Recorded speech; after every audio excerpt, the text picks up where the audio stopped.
বিহুৰ পিছত ঝুমুৰ নৃত্যৰে বিশ্ব অভিলেখ গঢ়াৰ লক্ষ্য ৰাজ্য চৰকাৰৰ।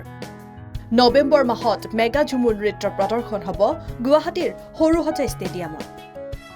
বিহুৰ পিছত ঝুমুৰৰ বিশ্ব অভিলেখ গঢ়াৰ লক্ষ্য ৰাজ্য চৰকাৰৰ। সেই উদ্দেশ্যেৰে নৱেম্বৰ মাহত মেগা ঝুমুৰ নৃত্যৰ প্ৰদৰ্শন হ'ব গুৱাহাটীৰ সৰুসজাই ষ্টেডিয়ামত। বিহুৰ নিচিনাকৈ বিশ্ব দৰবাৰত ঝুমুৰক প্ৰতিষ্ঠা কৰাৰ লক্ষ্যৰে এই পদক্ষেপ হাতত লৈছে ৰাজ্য চৰকাৰে। ইতিমধ্যে বিশ্ব অভিলেখ গঢ়াৰ বাবে প্ৰস্তুতি আৰম্ভ কৰিছে ৰাজ্য চৰকাৰে।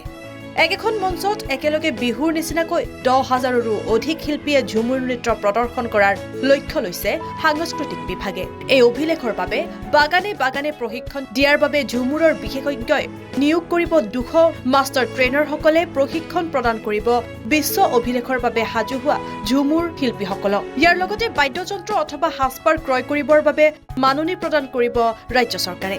উল্লেখযোগ্য যে এই অভিলেখ ৰচনাৰ বাবে ঝুমুৰ নৃত্যৰ গীতটোৰ নিৰ্বাচনৰ বাবে অভিজ্ঞ ঝুমুৰ শিল্পীসকলক দায়িত্ব দিয়া হৈছে। এইফালে এই অনুষ্ঠানৰ বাবে ইতিমধ্যে মুখ্যমন্ত্ৰীয়ে দায়িত্ব প্ৰদান কৰিছে 2 মন্ত্ৰী। মন্ত্ৰী বিমল বৰা আৰু সঞ্জয় কিষাণে ইতিমধ্যে পৰ্যবেক্ষণ কৰিছে Sarusajai stadium. News desk Sarupathar plus. বিহুৰ পিছত ঝুমুৰ নৃত্যৰে বিশ্ব অভিলেখ গঢ়াৰ লক্ষ্য ৰাজ্য চৰকাৰৰ। নৱেম্বৰ মাহত মেগা ঝুমুৰ নৃত্যৰ প্ৰদৰ্শন হ'ব গুৱাহাটীৰ সৰুসজাই ষ্টেডিয়ামত। বিহুৰ পিছত ঝুমুৰৰ বিশ্ব অভিলেখ গঢ়াৰ লক্ষ্য ৰাজ্য চৰকাৰৰ। সেই উদ্দেশ্যেৰে নৱেম্বৰ মাহত মেগা ঝুমুৰ নৃত্যৰ প্ৰদৰ্শন হ'ব গুৱাহাটীৰ সৰুসজাই ষ্টেডিয়ামত। বিহুৰ নিচিনাকৈ বিশ্ব দৰবাৰত ঝুমুৰক প্ৰতিষ্ঠা কৰাৰ লক্ষ্যৰে এই পদক্ষেপ হাতত লৈছে ৰাজ্য চৰকাৰে। ইতিমধ্যে বিশ্ব অভিলেখ গঢ়াৰ বাবে প্ৰস্তুতি আৰম্ভ কৰিছে ৰাজ্য চৰকাৰে। একেখন মঞ্চত একেলগে বিহুৰ নিচিনাকৈ 10,000ৰো অধিক শিল্পীয়ে ঝুমুৰ নৃত্য প্ৰদৰ্শন কৰাৰ লক্ষ্য লৈছে সাংস্কৃতিক বিভাগে। এই অভিলেখৰ বাবে বাগানে বাগানে প্ৰশিক্ষণ দিয়াৰ বাবে ঝুমুৰৰ বিশেষজ্ঞই নিয়োগ কৰিব 200 মাষ্টাৰ ট্ৰেইনাৰসকলে প্ৰশিক্ষণ প্ৰদান কৰিব বিশ্ব অভিলেখৰ বাবে সাজু হোৱা ঝুমুৰ শিল্পীসকলক। ইয়াৰ লগতে বাদ্যযন্ত্ৰ অথবা সাজপাৰ ক্ৰয় কৰিবৰ বাবে মাননি প্ৰদান কৰিব ৰাজ্য চৰকাৰে। উল্লেখযোগ্য যে এই অভিলেখ ৰচনাৰ বাবে ঝুমুৰ নৃত্যৰ গীতটোৰ নিৰ্বাচনৰ বাবে অভিজ্ঞ ঝুমুৰ শিল্পীসকলক দায়িত্ব দিয়া হৈছে। এইফালে এই অনুষ্ঠানৰ বাবে ইতিমধ্যে মুখ্যমন্ত্ৰীয়ে দায়িত্ব প্ৰদান কৰিছে 2 মন্ত্ৰী।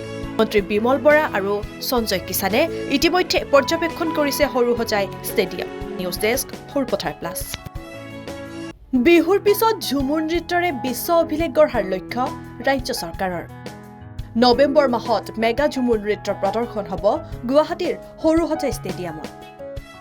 বিহুৰ পিছত ঝুমুৰৰ বিশ্ব অভিলেখ গঢ়াৰ লক্ষ্য ৰাজ্য চৰকাৰৰ। সেই উদ্দেশ্যেৰে নৱেম্বৰ মাহত মেগা ঝুমুৰ নৃত্যৰ প্ৰদৰ্শন হ'ব গুৱাহাটীৰ সৰুসজাই ষ্টেডিয়ামত। বিহুৰ নিচিনাকৈ বিশ্ব দৰবাৰত ঝুমুৰক প্ৰতিষ্ঠা কৰাৰ লক্ষ্যৰে এই পদক্ষেপ হাতত লৈছে ৰাজ্য চৰকাৰে। ইতিমধ্যে বিশ্ব অভিলেখ গঢ়াৰ বাবে প্ৰস্তুতি আৰম্ভ কৰিছে ৰাজ্য চৰকাৰে।